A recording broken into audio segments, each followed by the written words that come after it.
Catus, Maximus here. This is really just a quick update video.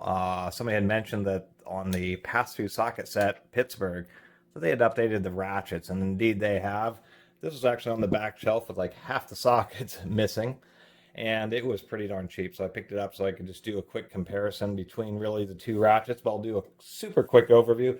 Pass-through sockets, of course, are sockets that are pass-through, so they can run way down on bolts, and particularly nuts like this, so that you have tons of clearance and they pass through these ratchets.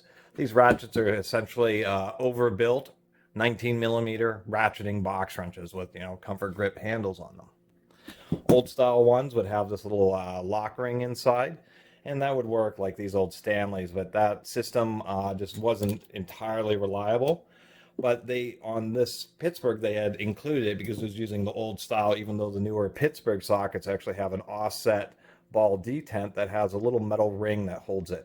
That metal ring can fall out, and I'm sure that's why they're having warranty issues. But another issue I had mentioned in the review with these ratchet sets is, of course, that this ratchet would want to reverse itself. And funny enough, after I picked this up, I was looking at some reviews, and somebody had said that they just took the old one that would self-reverse. That's where the pawl gets stuck on the little ratchet ring, and so you'll ratchet, and then when you go backwards, it will actually drag the reverse lever along with the pawl, and it will reverse itself suddenly. It's a very frustrating situation, but they actually just hammered it really hard against a block of wood, so I tried that and did it a couple times and actually fixed this. It's worked perfectly ever since I hit it like I was trying to break it against a block of wood.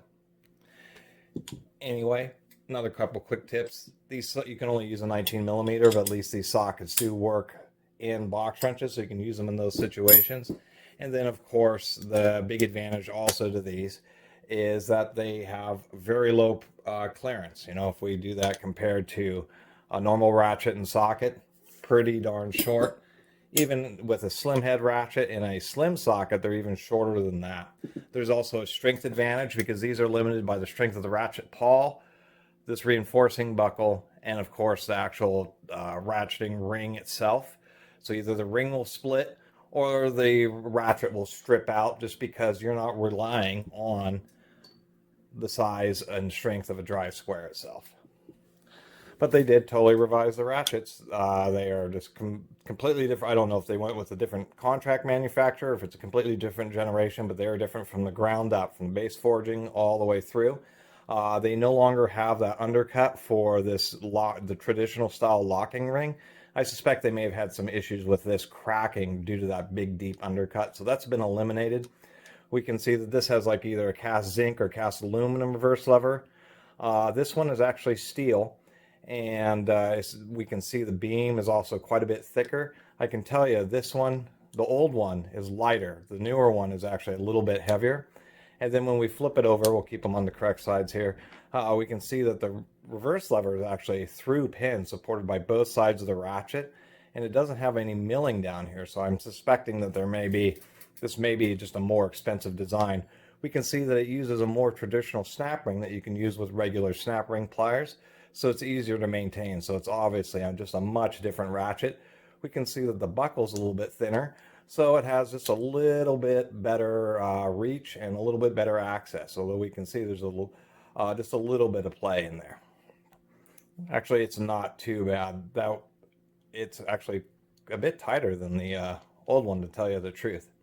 So anyway, I was at least going to take apart this newer one. This older one, I was having a bear of a time trying to get this. It has a little snap ring in there, and there's like burrs on the edge of this undercut, and I have to really hammer at it to try to get it to knock out those burrs so I can get the lip of the snap ring, just so you can actually get it out of there. These are very difficult to disassemble when that happens. This is much easier, so we'll just pop out that snap ring and take a look at the newer Ratchet Mechanism. I can tell you that it's definitely a lot stiffer. If we give a listen here versus the old one, and then the new one again. Let's get this snap ring out of here. We'll get a little zoom. It's a very tight spot. It's not even a full loop on the snap ring, so not the easiest of rings to... There we go. Just kind of get one lip out of there. And then it will have, I'm sure, a washer here. If we can get that little washer out. Come on now. There's our retaining washer. And then this is just going to be sitting on top of the ratchet pawl, interestingly enough. And that's all it is. The strength of this is just relying on that cross section right there. And so if it does start to splay or break apart, it'll be supported by the ratchet head some. It'll be real stiff if you run into that situation. But otherwise, this type of drive is quite strong. We can see that this is obviously a more expensive design. So if we get this little ratchet pawl out of there, and it is indeed a floating pawl design like the old one, per 72 teeth, that is a pretty large pawl. That would be respectable in a 1/2 inch drive ratchet. There we go. We can get that in the correct direction. And then we can see the little steel pressure pin for the ratchet pawl, and that pin, I'm sure, is what's holding this lever in place. So it is a fundamentally different design. It is more expensive because when they forge this, they have to mill and machine this, and it takes a more expensive cutter to come in here and then drop down to make that pocket. That's why this ratchet has the bigger undercut. Instead of having that special cutter to make that pocket, they just mill out the whole bottom of the ratchet area. And it may contribute to why that one had the issues. But this one's obviously a more expensive design, more expensive manufacturing process. The switch is kept very straight and well aligned. So overall, I'm actually surprised Harbor Freight really improved the product.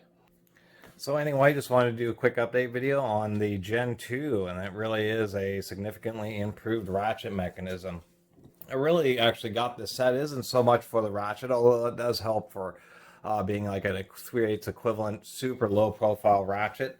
The nice thing about these sockets is that they can also be used as extension sockets. So when you need something that's shorter than a normal deep well, but something that's like a mid well, you can get these sockets, and since they're pass-through, it actually acts like a mid-length or a shortened deep well socket, and it's actually pretty useful. Of course, you're limited because all the drive sizes are, of course, 19 millimeters. So when you get down to like these little 5/16 ones, it's a pretty big socket for a little fastener.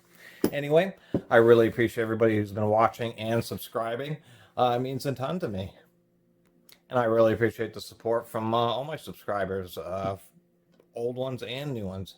Really appreciate a lot of the early subscribers too. It's always nice to see comments from them.